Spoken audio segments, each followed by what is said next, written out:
All right, so we're gonna go ahead and close out the show with one of our favorite segments here, and that's our down bad debate. And this week we're gonna stick with the basketball theme and cut one player. And if you can't see it on the screen, we're gonna talk about it on the air. We got Shaq, we got Hakeem, we got Nokic. We got anyways, and we got Kareem. Nokic. Dude, man, this one's tough, bro. This one's tough, man. But Jokic, sorry, Jesus. If you want me to go first, I'll go first. If not, one of you want to go first, I'll wait. But no. Let's go ahead, man. This is a great debate here. So I'm gonna go from left side, top left to bottom right, explaining each player. Right. So I can't cut Shaq because he's the most dominant player in NBA history. No one can cover this guy. And if he had a free throw that he could sink 80% of the time, Shaq would be one of the top scorers in NBA history. I can't cut a Shaq. Can you put the graphic back up, please? Yeah, that's right. Yeah, with Hakeem, I can't cut Hakeem either, man. This guy's footwork was out of this world. No matter what he did, the defensive center or the defensive power forward was not stopping him. This guy was doing so many hezzies, so many himmies, so many shakies. This guy was going over the top. This guy was killing everybody on defense, man. It's tough for me to cut Hakeem.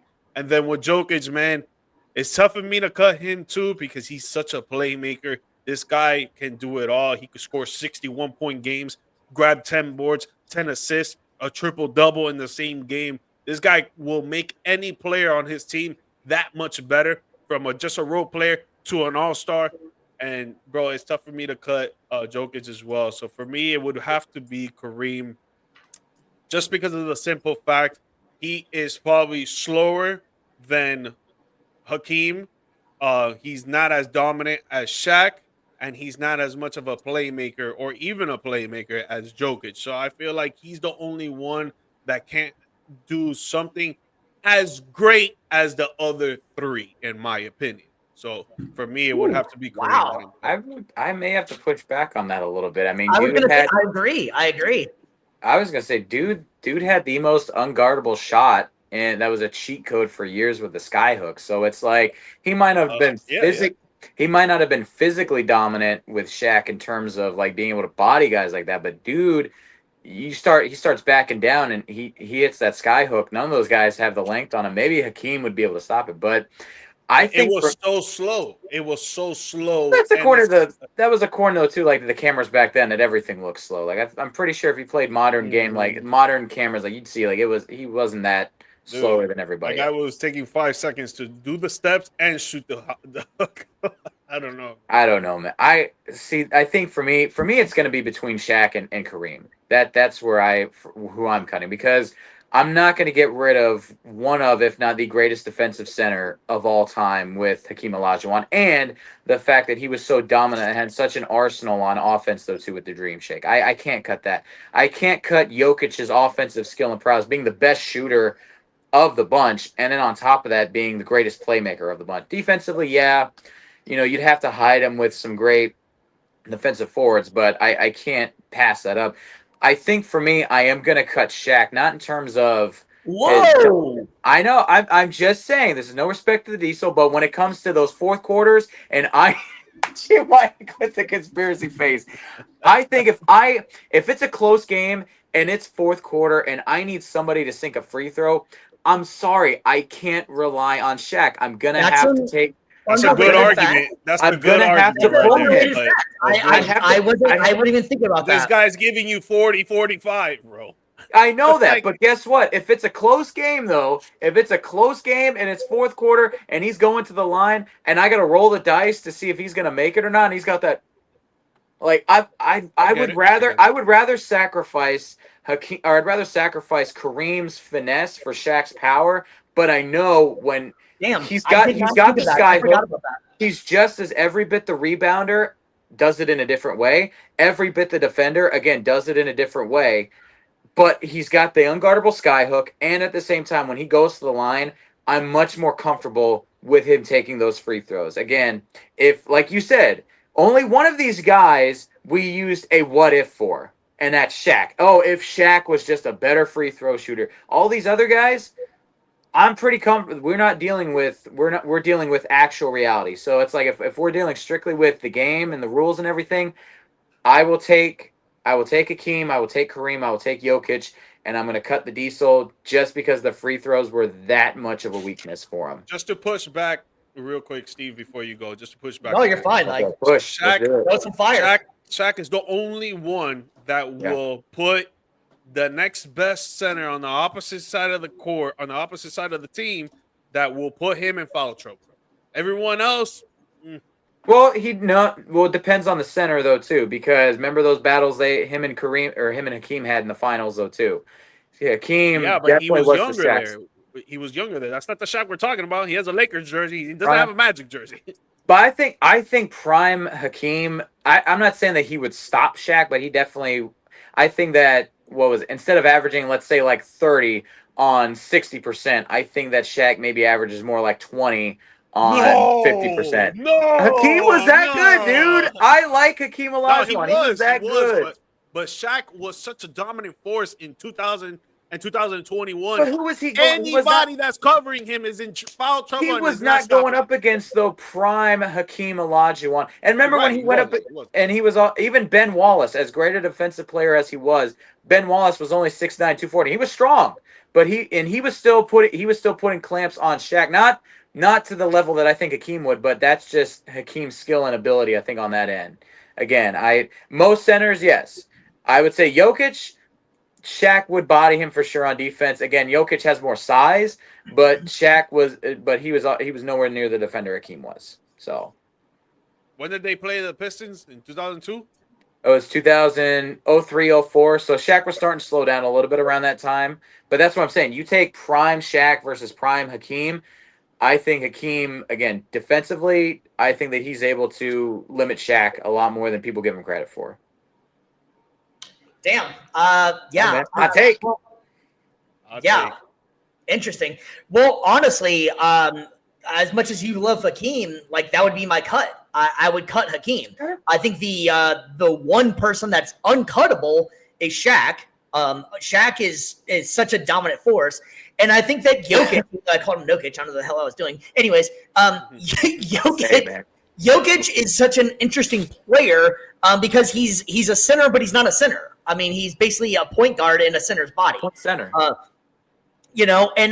Kareem, I think that like watching, and maybe just I'm a little bit biased because I've been watching that Celtics documentary that's on HBO. Which, if you haven't got a chance, if you guys want to see some Celtics history, check that out. It's fantastic documentary. But anyways, I think a lot of these guys, I think a lot of these guys get forgotten about, and a lot of these guys get, they almost their careers get diminished because we all think that we're a very biased society, that we live in a very moment-to-moment society, and that like a Bill Russell or a Kareem couldn't play in the NBA today. And I think these guys' skills would actually play in the NBA today. Having said that, if they were able to, I know what you're gonna say because I'm the oldest guy here. I know that, but my point is, I'm saying is that Kareem, because of what he could do, he would be able to play today.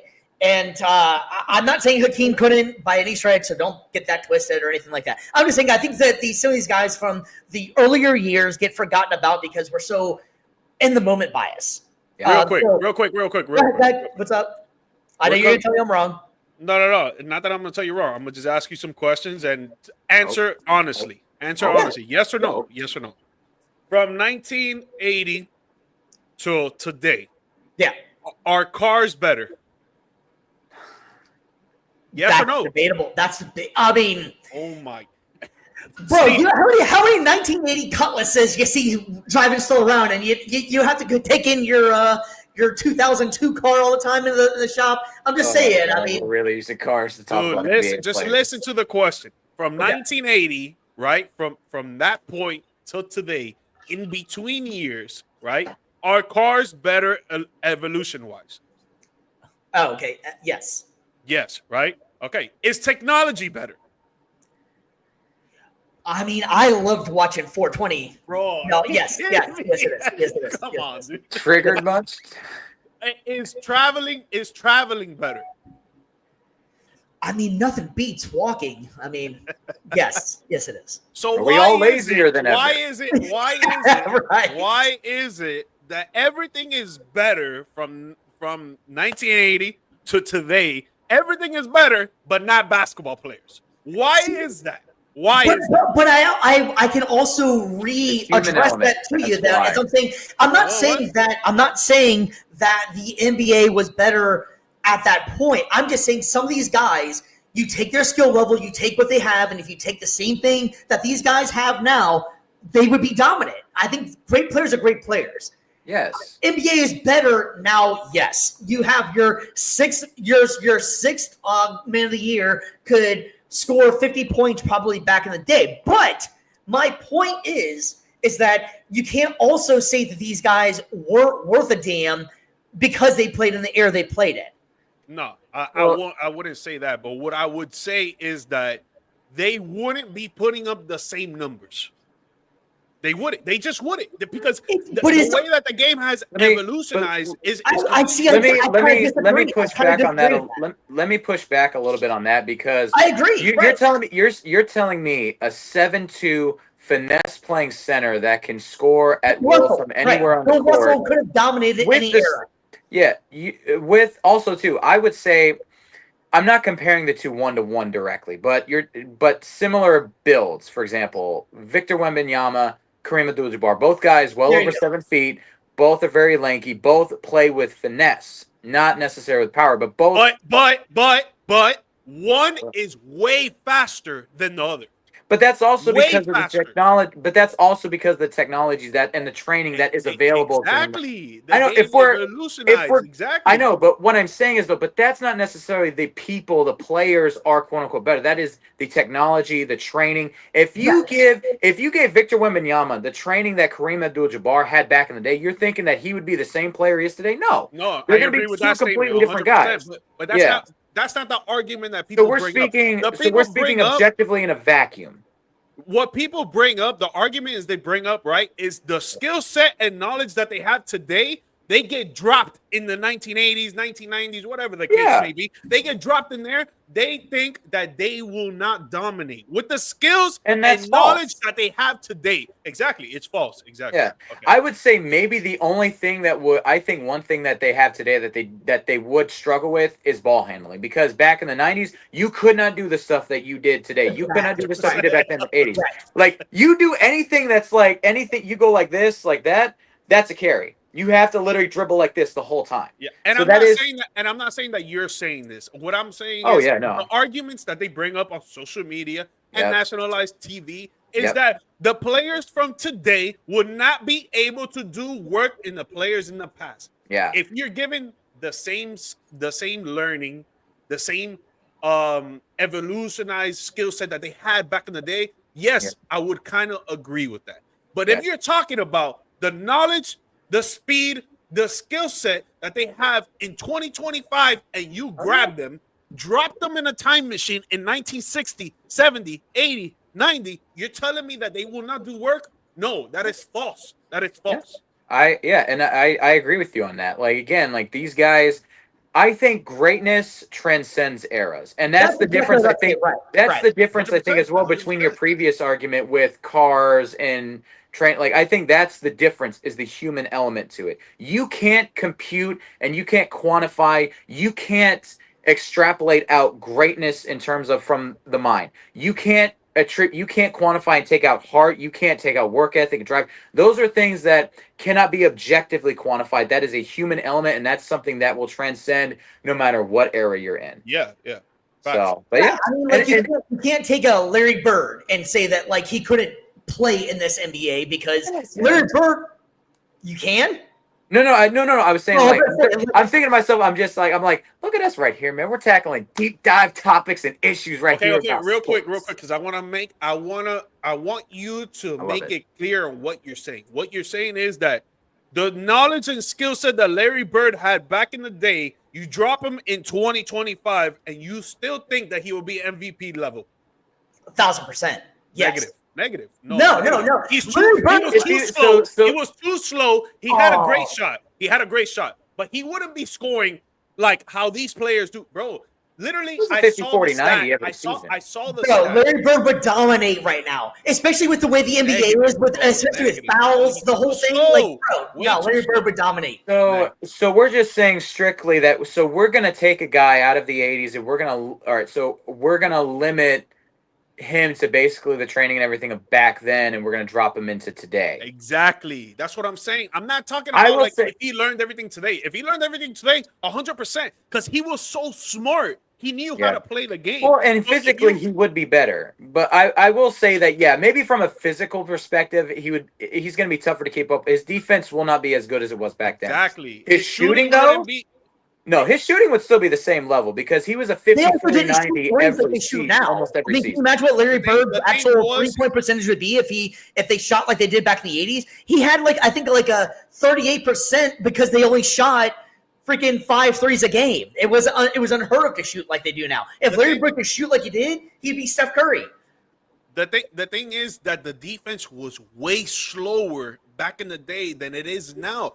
You know what it is for a center to have to guard a guard at the perimeter? Yeah. They weren't doing that back in the day. They were only guarding the post. And that is something that is a fair argument to bring up though too, as far as again, I think all of this is with regards to the arguments of debating across eras and stuff like that. It's a tough thing to do. 100%. And I think that we need to be fair to the players of then, and we need to be fair to the players of now. I think at the end of the day, you've got the old heads that literally want to trash every single new player because it's not how I play basketball. And then and a lot of the newer heads want to trash the old schools. They're like, oh, they're just a bunch of old dinosaurs that couldn't do anything. They play plumbers. Let me bring up the argument of the other day. If you guys don't know, you guys watching right now, Stephen A. Smith went on air. It was either Thursday or Friday, whatever the case was, on First Take on ESPN. Yeah. And he was like, I have a source, a Hall of Fame source, that says if Steph Curry played in the 80s and 90s, he wouldn't even score more than 17 points. That's bullcrap. Do you guys agree with that? That's bullcrap. Okay. Maybe the play style would be a little different. Hold on. I want to hear what Steve says because it sounds like he's going to disagree.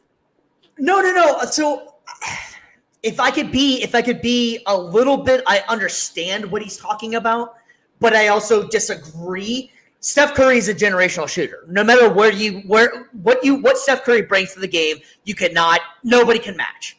Let's face it. Steph Curry is a GOAT. And I think Steph Curry is underrated, and Steph Curry does not get the respect that he deserves. You always talk about Jordan, you always talk about LeBron.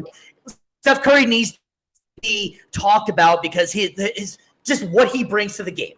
He can pass, he can shoot, he can handle the ball. Steph Curry does it all. His defense may be a little bit better, but Steph Curry is I think that Steph Curry needs to be talked about a lot more when he comes to the pantheon of greatest players of all time. Having said that, I understand what Stephen A. Smith is saying. They wouldn't allow Steph Curry to do it wasn't him. Curry. It wasn't him. It was someone else. It was his source. Sorry. Okay, whoever.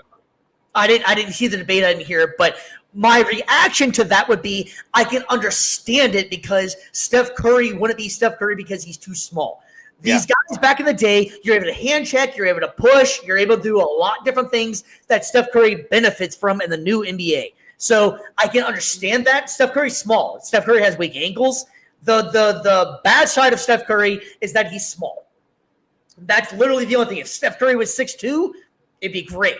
But Steph, I understand that argument. Now, if you take a LeBron, you take a Jokic, if you will, or something like that, and you put them back in those days when they had size, I could see it. But I don't know. I could see where people would say that about Steph.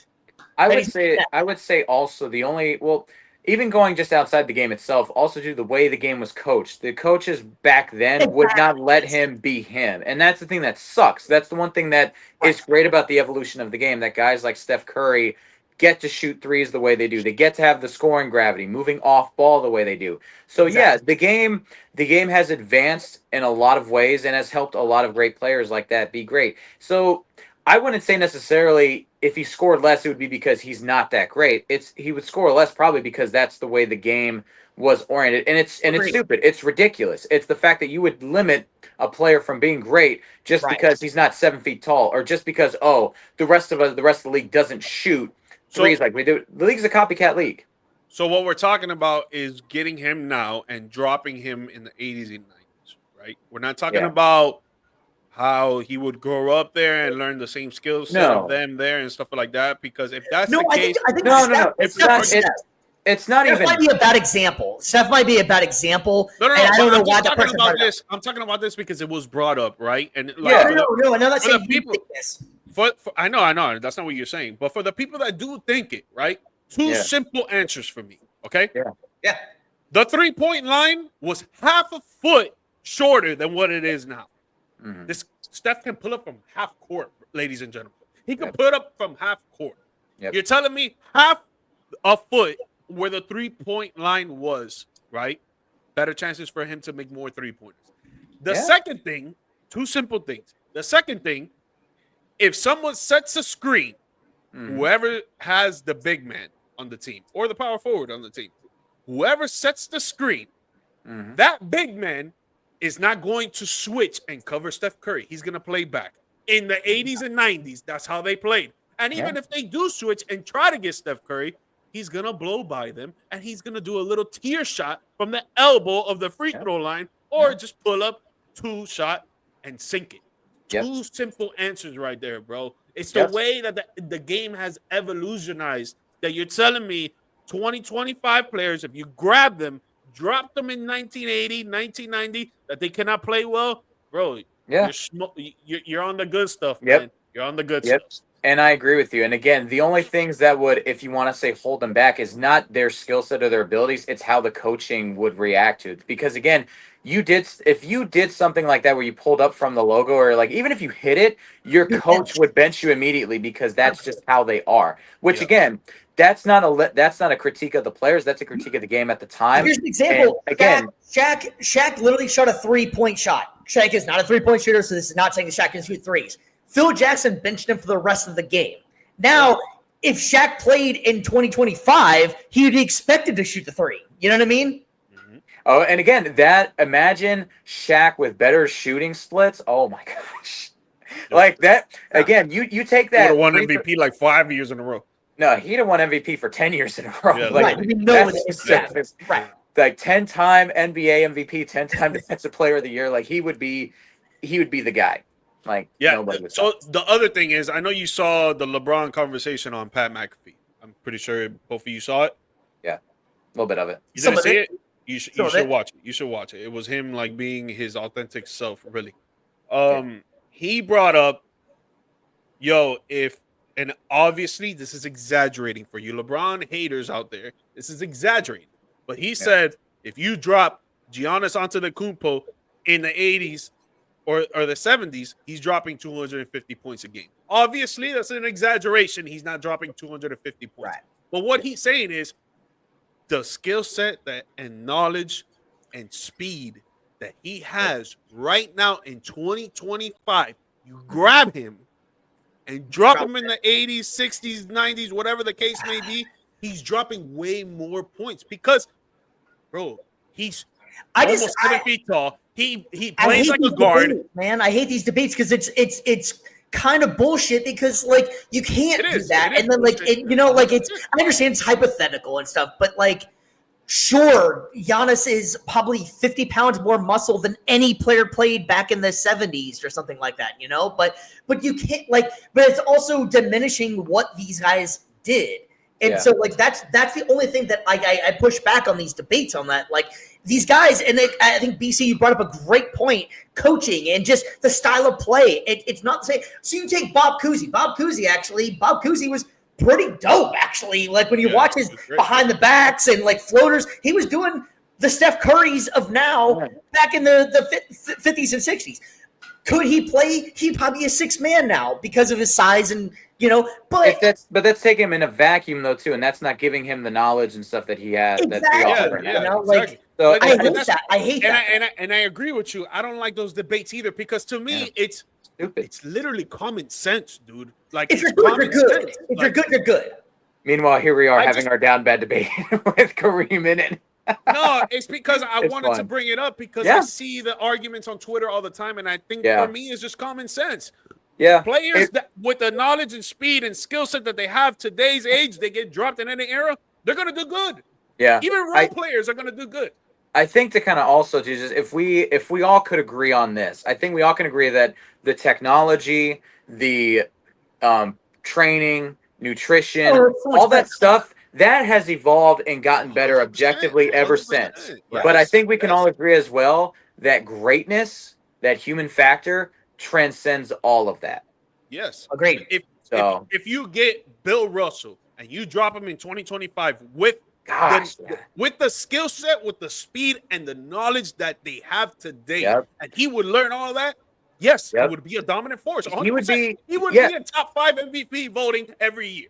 Yeah, 100%. because and that one thing about I love you bring up Bill. Coach. He was a coach at the same time. He was a coach. Well, and also too, dude was an Olympic level high jumper. He was smart. He was super smart, bro. Yes. So imagine if he had that same knowledge with the knowledge today, and he learned all the stuff, bro. He would be dominant because he's so smart and he knows how to evolutionize his game. 100%. Yeah, and people forget though too about Bill. He was an Olympic level high jumper. So imagine having that along with that defensive prowess. Like that's scary. You're getting probably like 3, 4, 5 block shots a game with that level of athleticism.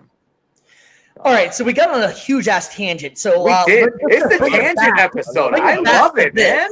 It's some deep dives. This is exactly how every episode needs to go. I agree. So how about we go back to what we actually started with in our team one cut 2 hours player. right I'm all right. So I will start it off, and I will end this with you guys. I'm cutting Hakeem. All right, I am gonna cut Shaq just because I can't trust him at the line. I'm going to cut Kareem because I think he's just slower than these players. He was still great. He had a great hook shot for sure, but I think the rest of the players, they have the more it factor for their specific skill set.